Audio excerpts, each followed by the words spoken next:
I've got to ask you, if I can, talking about your talkback test, Chris. This woman in Ballarat, I mean, the imagery of her handcuffed in her kitchen, in her PJs, on her way to having an ultrasound appointment. She talked about a protest. Now, she said she wanted to make it peaceful and she was going to do all the social distancing. But she was talking about a protest. Only a couple of months ago, which kicked off this whole second wave, we had an actual protest. As people could see tonight, all of these comments from the police minister at the time and police that anyone who turned up were not going to get fined. Now, we've either got different rules in this country or there's one law for everyone. It doesn't seem like that.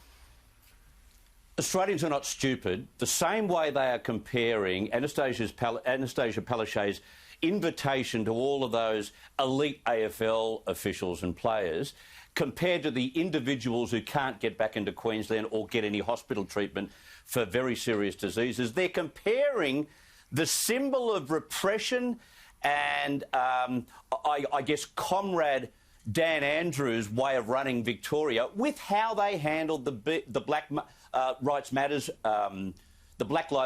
protest.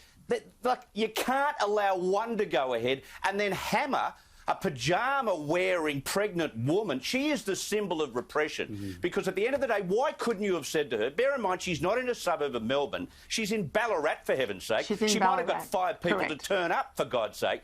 Why wouldn't you say to her, can you please take that Facebook thing off? This is the law at the moment. Even though you're under stage 3, not stage 4 restrictions, handle it better than that. The way they did that was appalling, and any sort of credit or kudos that the Victoria Police have had over this pandemic has been worn down and has been thrown into the rubbish after this, because that is just appalling. You don't treat anyone like that.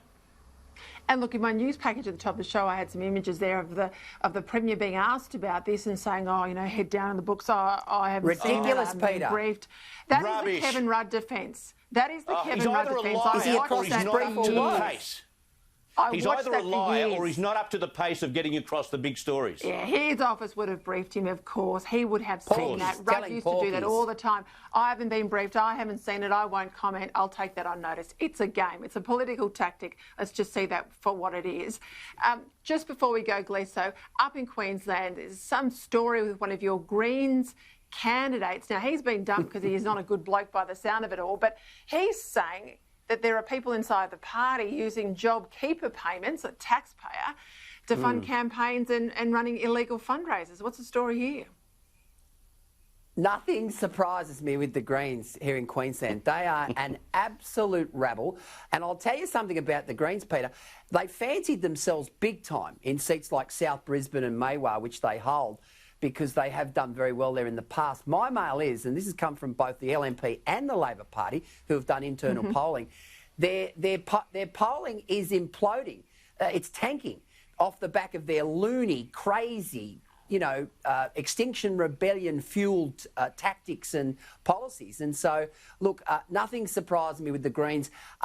Their selection of candidates has always been questionable. I mean, have a look at, who they've got in there now. I mean, Adam Bant and co. So, look, it doesn't surprise me. And they kicked him out very quickly, and now, of course, he's turned on them because he's dirty.